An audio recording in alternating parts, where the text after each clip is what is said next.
is a kind of human vanity so deeply rooted, so firmly settled into the very architecture of our inner house, that we no longer notice how long ago we stopped treating it as a guest and began keeping it there like an elderly aunt, whose presence seems as natural and indisputable as the position of the staircase or the color of the dining room wallpaper. I am speaking of our tender, almost pious conviction that on the whole, we think correctly that our ego, for all its little peculiarities, is essentially well-intentioned, perhaps a touch vain, certainly, but by no means malicious and still less illusory. Well then, ladies and gentlemen, today we ascend to the place where that conviction is subjected to a procedure so methodical and so merciless that one might almost wish to send the ego on holiday in advance. If, of course, illusions were entitled to holidays. At last we arrive in the kingdom of the ego, that celebrated adversary of the spiritual path, usually spoken of in hushed and reverent tones, though in reality it resembles far more closely a habitual guest of the salon who can hold a room's attention for hours with reflections on nothing at all, simply to prevent anyone, God forbid, from noticing that there is, in fact, nothing to reflect upon. Here, on the reverse side of Hod, Samael awaits you. A poison that does not lie to you beautifully, but does something far more elegant and far more treacherous.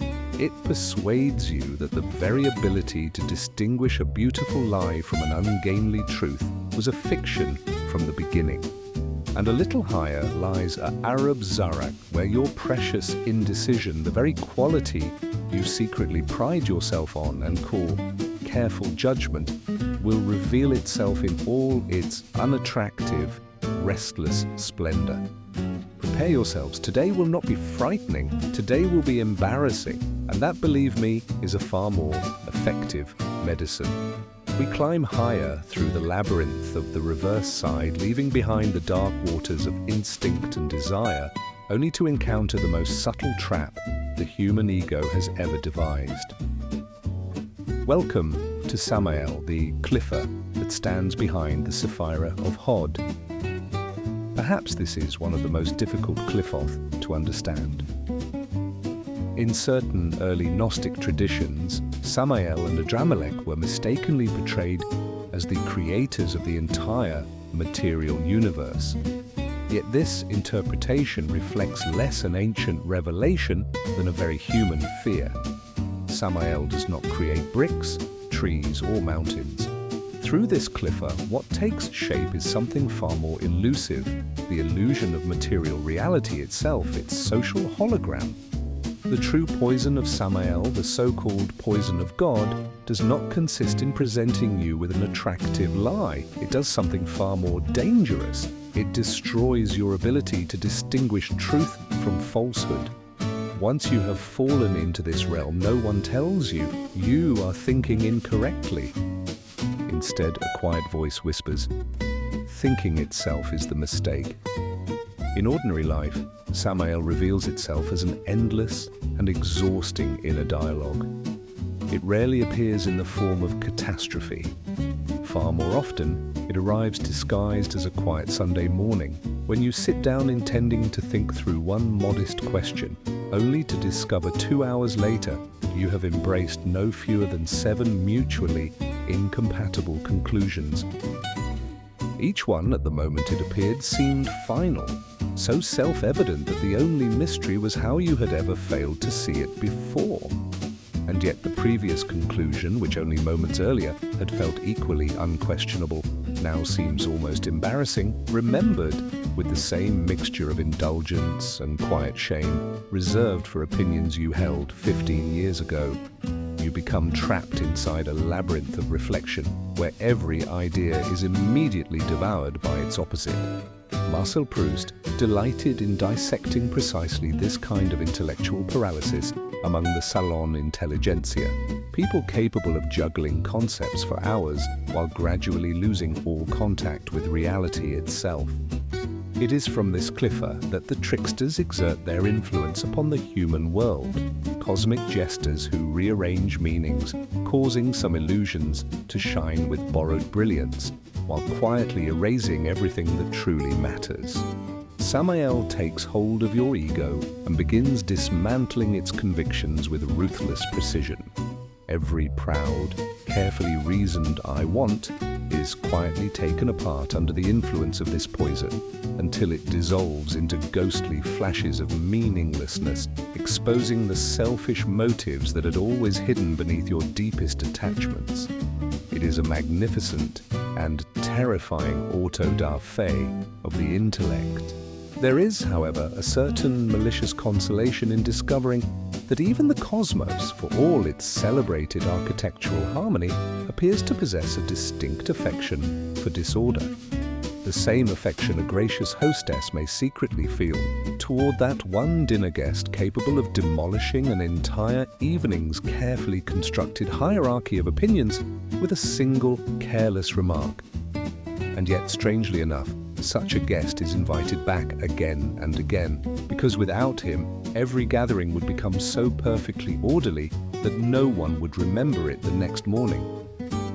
The experience of Samael is the experience of a consciousness completely divided against itself. The ground disappears beneath your feet. Your familiar landmarks dissolve into mist. But remember the one principle that has accompanied us from the beginning. Truth is what remains once you no longer need anyone to believe you, once you no longer feel compelled to defend the elegant facade of your intellect before the world. If you endure this storm, if you find the strength not to lose yourself inside the trickster's labyrinth, but instead absorb both the power and the lesson of this Qlipha, something extraordinary begins to happen. You emerge transformed. Not because you have discovered the final answer, but because you have ceased to fear the absence of one. And if you possess either the courage or perhaps merely the stubbornness to keep your sanity in a labyrinth where every thought is immediately contradicted by its own reflection, something profoundly awkward will occur.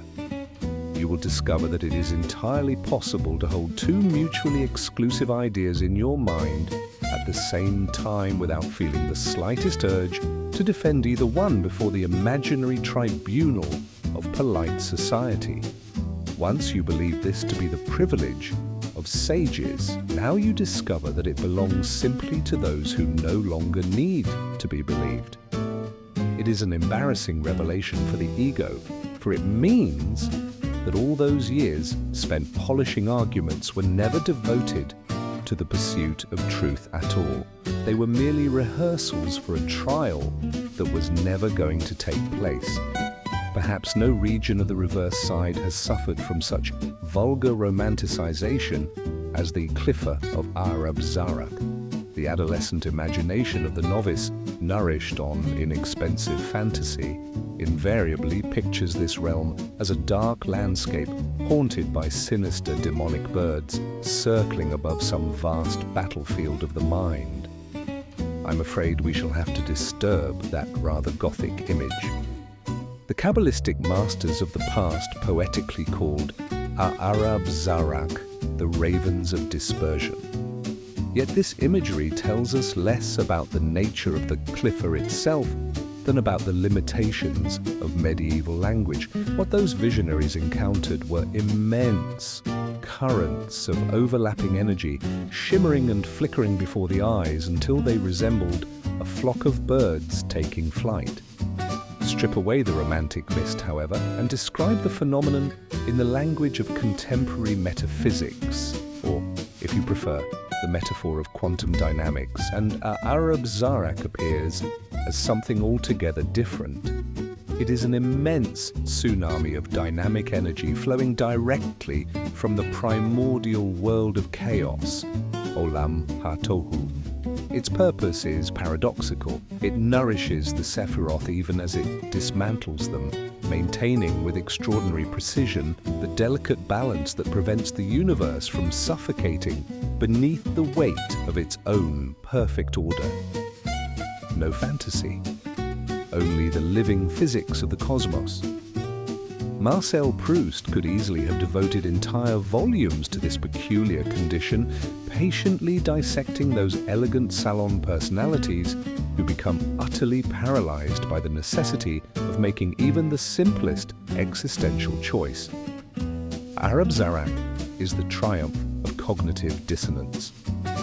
The moment several possible paths open before your ego, you begin comparing them with desperate intensity, attempting to account for countless variables, endless contexts, imagined consequences, and the opinions of everyone around you.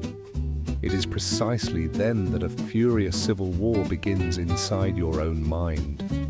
Thoughts begin to collide, overlap, and extinguish one another like waves of light, passing through a narrow slit. It was precisely these chaotic interference patterns within the exhausted subconscious that less discerning minds mistook for the literal ravens of this Qlipha. You are not fighting evil, you are simply standing bewildered in the middle of a mental storm created by your own indecision. Yet like every region of the reverse side, the ravens of dispersion conceal a profound and remarkably practical psychological lesson. Arab Zarak pushes to the point of absurdity your habit of doubting, hesitating, and endlessly manufacturing imaginary alternatives. It forces the ego to drown in the very freedom it believed it desired. Whoever emerges from this storm intact discovers a transformation so modest that it would almost seem impolite to mention it in respectable company. One simply ceases to feel the need to submit every decision to public approval, as though before a jury composed of people whose opinions had rarely mattered in the first place, except insofar as their disagreement appeared intolerable. One gradually realizes that the ravens had never fed upon indecision alone.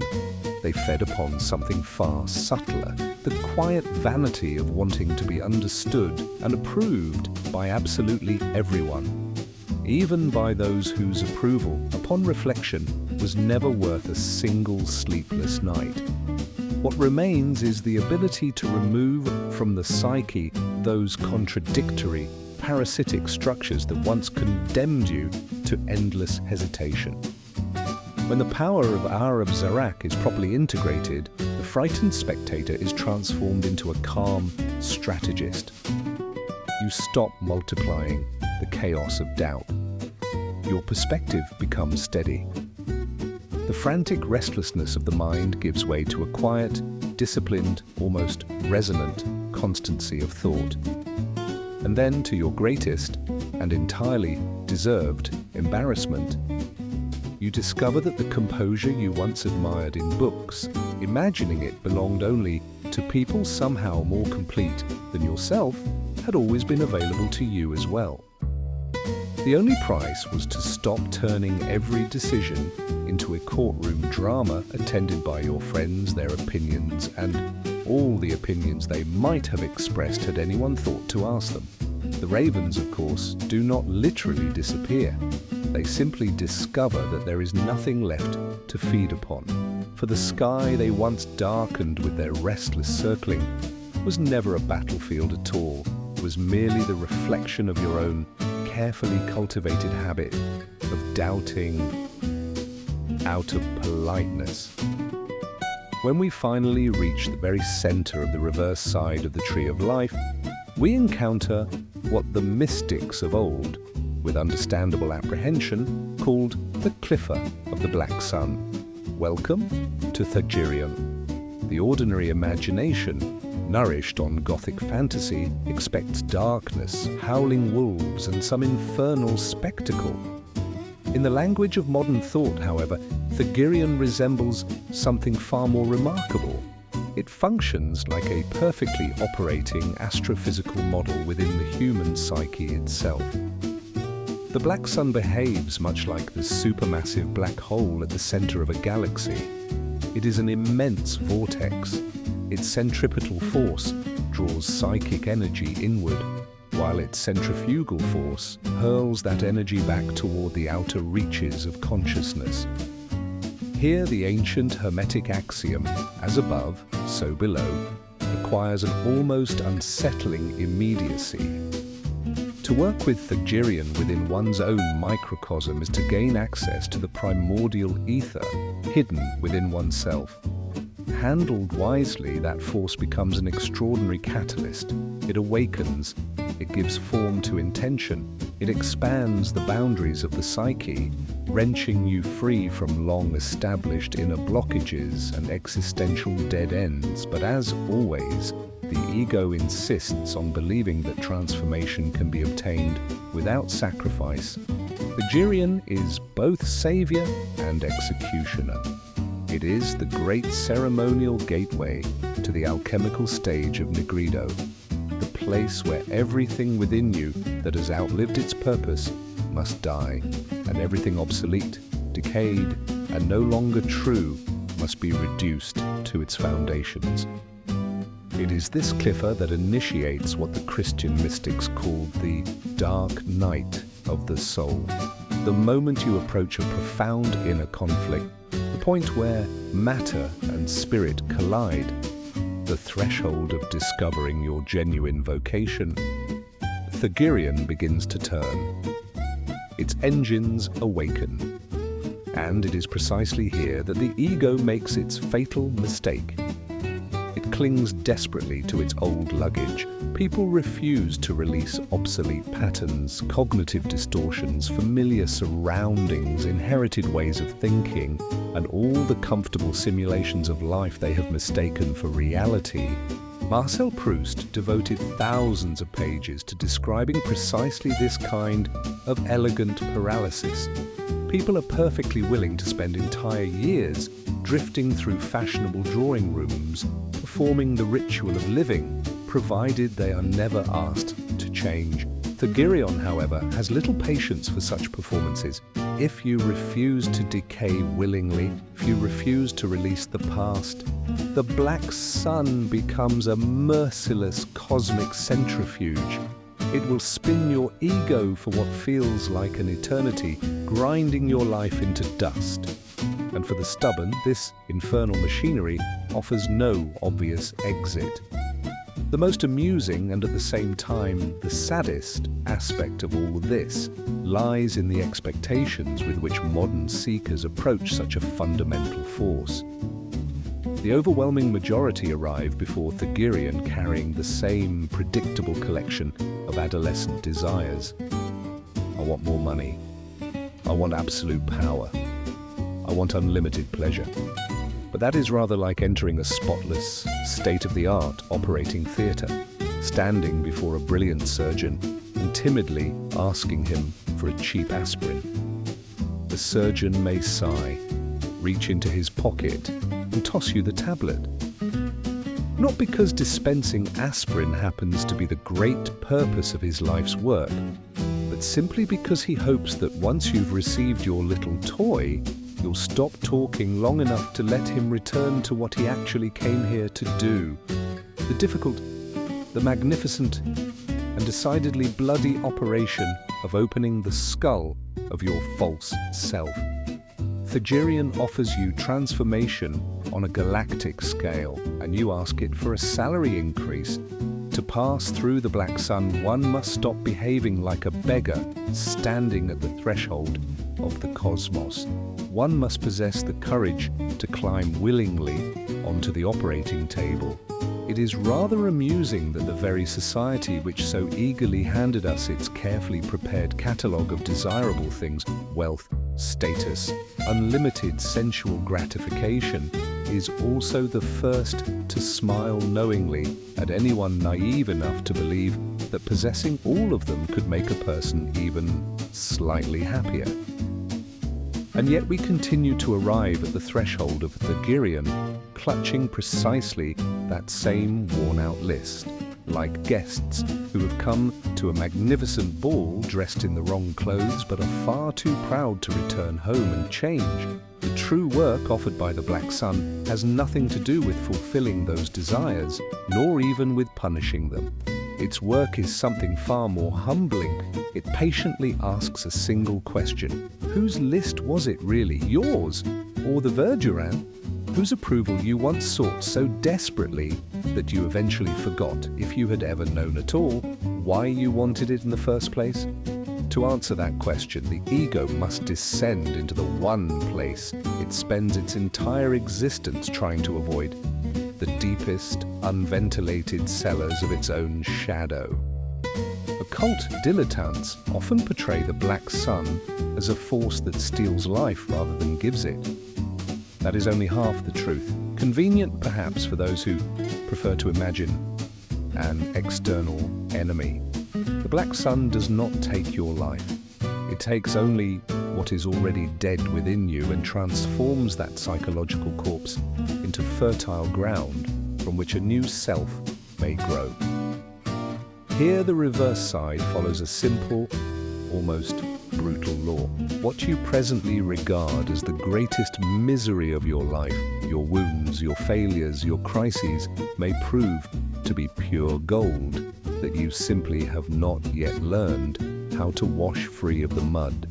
Within Thagirion, the ego is not physically destroyed. It undergoes something far more demanding, a ruthless process of inner refinement. The true gnosis of the black sun begins when you finally stop desiring what society, advertising, and the salons of the Verdurans have taught you to desire, and begin desiring what genuinely belongs to your own nature.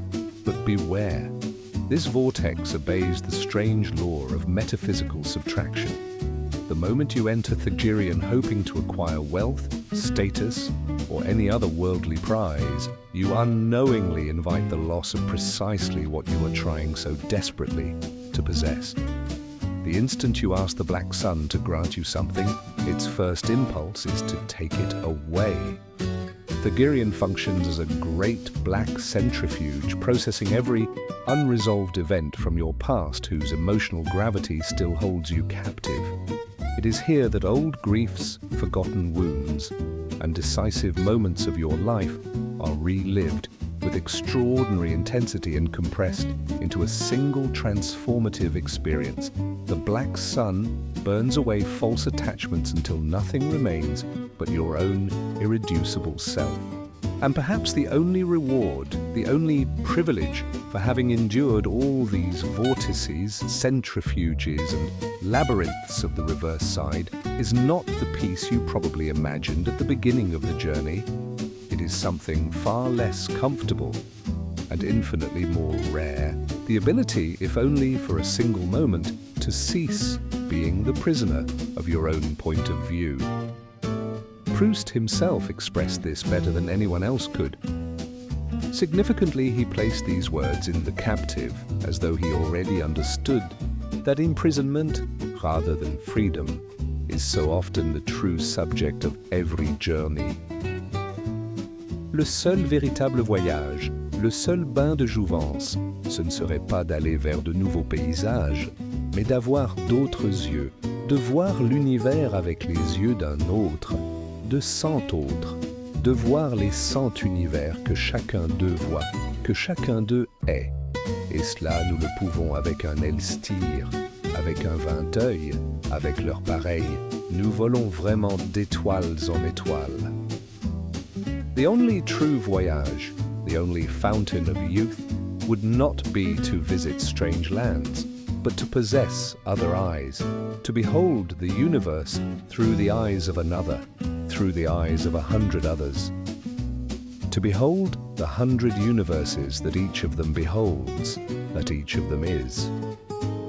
Such a vision is granted to us by artists like Elstir and Vinteuil. Through them, we truly travel from star to star.